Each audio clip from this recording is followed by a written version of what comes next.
दोस्तों जय भीम। मैं सुदेश कुमार आर्या हूँ, बहुजन एक्टिविस्ट हूँ। और दोस्तों कोविड-19 की वजह से हम लोग सभी लोग अभी इस समय लॉकडाउन की स्थिति में घरों में हैं। सभी लोग समस्याओं में हैं। इस देश में तमाम समस्याएं और भी हैं और सबसे बड़ी समस्या है इस देश में जाति की।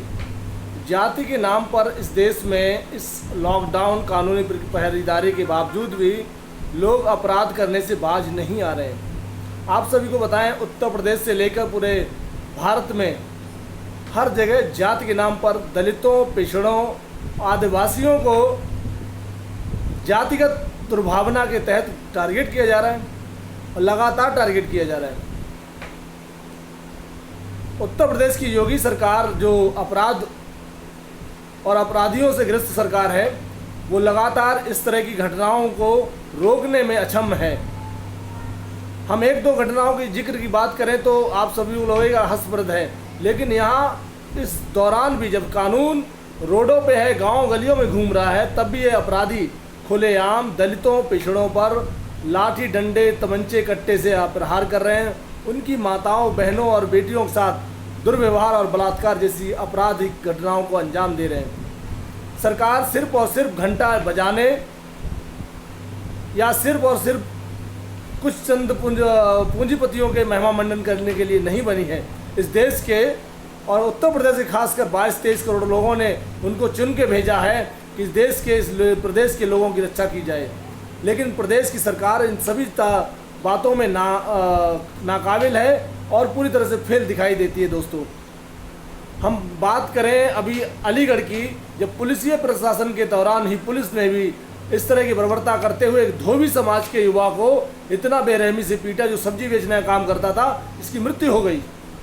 और अभी तक जब हमने इसको संज्ञान में लेते हुए वहाँ के पुलिस प्रशासन को इस पर इतला की तो उन्होंने कहा कि इस पर कार्रवाई हो रही है और उन्होंने इतना कहकर हमको संतुष्ट कर दिया। हमें लगता है वो शायद इसकी बड़ी कार्रवाई करें, जिससे ऐसे दुष्ट प्रवृत्ति के लोगों के खिलाफ भी सख्ती से सरकार और कानून पेश में आए।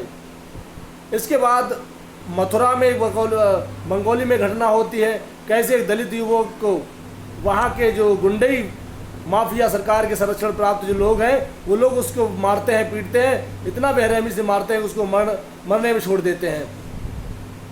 और वो अभी हॉस्पिटल में अपने ज़िंदगी और मौत से संघर्ष कर रहा है। दोस्तों, उसकी भी खबर जब हम लोगों ने इस सरकार के उस संदर्भ में लाई तो सरकार ने लीपापोती करके अभी तक कोई ठोस कार्रवाई नहीं की है। ये सारी घटनाएं उत्तर प्रदेश की हैं। उत्तर प्रदेश में मैनपुरी में एक परिवार, जो दलित समाज, अपने घर के आसपास कुछ काम कर रहा था और उसी समय दबंगों ने, जो गुंडई बदमाश ठाकुर समाज के लोग थे, उन्होंने उस परिवार पर हमला कर दिया और उसके परिवार के बच्चों को, लड़कों को बेरहमी से धारदार हथियार और लाठी डंडों से घायल कर दिया। ये घटना है जिसकी पुष्टि पुलिस ने भी कर दी है। ऐसी ही घटना रायबरेली, जो सोनिया गांधी जी का संसदीय क्षेत्र है, वहाँ पर भी अपराध देखने को मिल रहे हैं।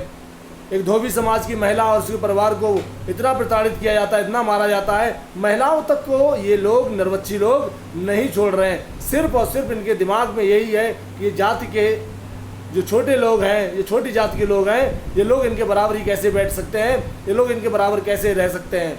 उस जाति दुर्भावना के तहत इन लोगों के खिलाफ लगातार सरकार के संरक्षण में रहने वाले, योगी आदित्यनाथ के संरक्षण में रहने वाले ऐसे जातीय अपराधी, जिनका पेशा जाति के आधार पर अपराध करना है, इनको रोकना सरकार का काम है, जो कि नहीं रुक रही है। हमारी बहनों के साथ इस तरह की घटनाएं होती हैं, बेटियों के साथ इस तरह की घटनाएं आम देखने को मिलती हैं। आपको पता होना चाहिए, अभी राजस्थान में भी टोंक जिले में एक बेटी के साथ इस तरह की दुर्भावना हुई और उसको मार भी दिया गया। हमने वहाँ पर पुलिस प्रशासन को इस तरह से टैग भी किया ट्विटर पे जाकर, तो उनका अभी तक कोई रिस्पांस नहीं आया। न्यूज़पेपर में जरूर आई कि इस पर कार्रवाई हुई है। तो साथियों, इस तमाम अपराध, एट्रोसिटीज़ हम लोग कब तक सहेंगे? कब तक समाज इन गुलामियत से कब बाहर निकलेगा? कब सरकार से सवाल पूछेंगे हम लोग? जिन लोगों को हम लोग सत्ता में स्थापित करते हैं, वही आपके बहन बेटियों, परिवार और युवाओं पर अत्याचार करते हैं। ये सरकार के संरक्षण में होने वाले अपराध, हम सभी की जिम्मेदारी बनती है कि ऐसे अपराधियों, सरकारों को हम लोग उखाड़ फेंकें, जो दोबारा ऐसे अपराध ना हो। आप सभी को पता है जब बहुजन समाज सत्ता की स्थापना इस देश में स्थापित चल रही थी, उस समय अपराधी इस देश में, इस प्रदेश में नहीं रहते थे, भाग जाते थे या फिर जेलों में होते थे। ऐसे कानून का डर चाहिए। और कानून इतना बेखौफ है कि एटा में एक सवर्ण परिवार को भी अंजाम दिया जाता है, जिसकी अभी तक पुष्टि नहीं हुई, कोई जांच नहीं बची सही से। तो साथियों, ये तमाम घटनाएं उत्तर प्रदेश में हमारे समाज पर, खासकर दलित और पिछड़े समाज पर जो एट्रोसिटीज़ हो रही हैं, उसको लेके हम लोग चिंतित हैं। और हमें लगता है कि ऐसे योगी सरकार को, जब ऐसे मुश्किल हालात में देश आपदा से गुजर रहा है, तो ऐसी जातीय मानसिकता के अपराधों पर लगाम लगानी चाहिए, जिसमें योगी आदित्यनाथ सरकार पूरी तरह विफल होती दिख रही है। और यहाँ तक कि उनको जो नेता हैं वो जातीय और धार्मिक उन्माद फैलाते हुए आपको सोशल मीडिया पे दिख जाएंगे। वो ऐसी मुश्किल घड़ी में भी कहीं ना कहीं इस तरह की मानसिकता रखते हैं कि देश में अपराध अगर होता है तो वो होना चाहिए, क्योंकि वो अपराधी सत्ता में हैं। तो साथियों, हमें लगता है मैं इस मुहिम में एट्रोसिटीज़ के खिलाफ आवाज़ उठाएं। आप सभी लोग, आगरा हो, चाहे अलीगढ़ हो, मैनपुरी हो, चंदौसी हो, बरेली हो, रायबरेली हो, तमाम जगह एट्रोसिटीज़ दलित महिलाओं, पुरुषों और युवाओं पे हो रही हैं। इन पर हम लोगों को मुखरता से, प्रमुखता से आवाज़ उठाने की आवश्यकता है, जिससे सरकार संज्ञान ले और कानून अपना काम करे, जिससे देश में अमन चैन बना रहे। साथियों, आप सभी को मैं इसीलिए अवगत कराना चाहता था। धन्यवाद। जय भीम, नमो बुद्धाय।